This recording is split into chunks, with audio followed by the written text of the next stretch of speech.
I get so many messages from my subscribers and my followers. Shreya, I've applied to 50 jobs, Shreya, I've applied to 70 jobs, but I'm still not getting any response. A lot of you are making the same mistakes, common mistakes, and those mistakes are easily fixable. That's why I'm creating this video in which I'm going to explain not just the mistakes that you might be making, but also how you can easily overcome them by the end of this video. Also, I have a tiny surprise for you at the end of the video, so make sure that you stay till the end. Mistake number 6 is lack of focus. Okay, so I make content on YouTube and Instagram, right? So I get a lot of emails with social media marketing managers and video editors reaching out to me. Now, let's say there's one candidate who has sent me their CV and they've written that they have 5 years of experience and they are a great video editor, and it's a generic email with their CV attached or whatever. And then there's another email which says, "Hey Shreya, I watched your last YouTube video and I love the topics, but I felt that it could be edited in this way, or you could have posted more consistently during these hours or on these days, etc." From that, I would know that that person understands my business, so they would reach out to me specifically with that background and also with that message to me, and I would be more likely to get back to them instead of a generic person reaching out. And that is exactly what, let's say, 7 out of 10 people who reach out to me do. So let's say you are a content writer and lots of companies need content writers, and you're reaching out to all of them saying that you are available for job and you have 3 years of experience. So instead of doing that, why not have a focus on applying to certain types of companies? Let's say you only apply to e-commerce companies, or you only apply to media companies, or you only apply to B2C companies. So if you have that focus, it can clearly be seen with your preparation as well, and for you also it becomes way easier to target those companies as your employers. The 5th mistake people do is, again, the quantity over quality. Few days ago, my cousin reached out to me and they said the same thing, that, "Hey Shreya, I applied to like 50 jobs but no response so far." And he was applying for most of the jobs in the UK because he was more focused on moving there. But you have to check. You have to take your time. You have to do the quality check also of the employers that you're targeting. If those employers do not hire foreigners, just an example, then why are you even applying there? You're reaching out to them with the same old messages: "I will be a great asset to your company, I can help you, I have 3 years of experience." Instead of that, why not focus over quality? You must be bored of this suggestion that people keep saying, but let me tell you how to exactly do it. Let's say you have 2 hours per day to apply for jobs. Instead of throwing your CV and a generic email to 30 employers or 40 employers, instead of that, just pick 5 or 10 and make sure that you check their background, make sure that you check their employees as well.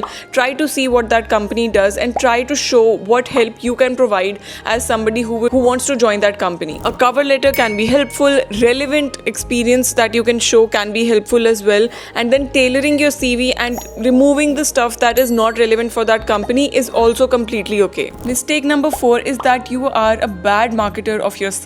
If you are that person who says, "Oh, my work will speak for me," you are wrong. Your future employer does not know how you worked and what are your work ethics and what are the projects that you accomplished unless you talk about them. And if you haven't spent enough time introspecting your strengths, the work that you've done, you wouldn't know how to market yourself. Let me tell you how exactly you can do it. Sit down and think about your past projects. If you're a fresher, think about some projects that you've done in your college, even some assignments, etc. Try to think how you were the hero in that situation. Without you, how the situation would have been. Now that's your strength. You have to show the situation before and after your involvement. And in the language that I always use, we call it a portfolio. Even if you don't have a strong LinkedIn profile, at least have a strong portfolio. Zero credibility visible for your background can also result in rejections. If there is a candidate who is as talented as you but shows the projects that they've done in the past, they are more likely to be selected. Mistake number 3, wrong pay rate. Not just asking for more payment, but even underestimating how much you should be getting paid can also result in rejections. Let's say you are a data analyst. These sort of roles require some certain level of expertise and skills that should be demonstrated. So if you think that your USP is to have a lower rate and you ask for lesser money, then it can backfire you. And even if you get hired at that rate, that's also a loss for you. So make sure that you understand how much you should be getting paid. Try to see the peers, try to talk to mentors, mentors,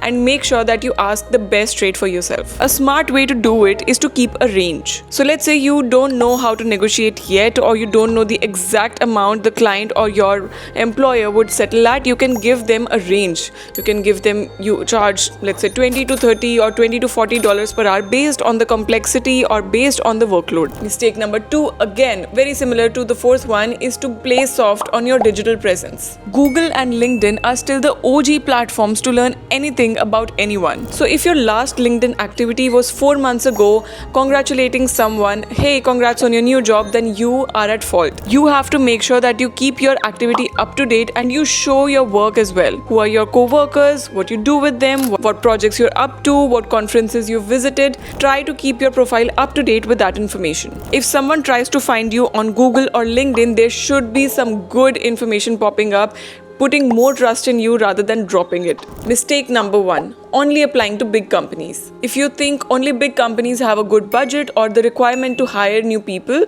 then you're wrong. There are thousands, if not millions, of companies that are mid to small sized and are hiring and also paying well. Look for companies that are Series A or B funded, and you can easily find these companies on Wellfound, which used to be called AngelList as well. You can also find them, let's say, on YC Job Bank also, where companies who have recently received any funding have listed their job openings. Make sure that you utilize these platforms as well for your job search. If you have any other reasons you feel might be the reasons for your rejection, make sure that you share those in the comments so that I can help you out and also make more parts and more content like this.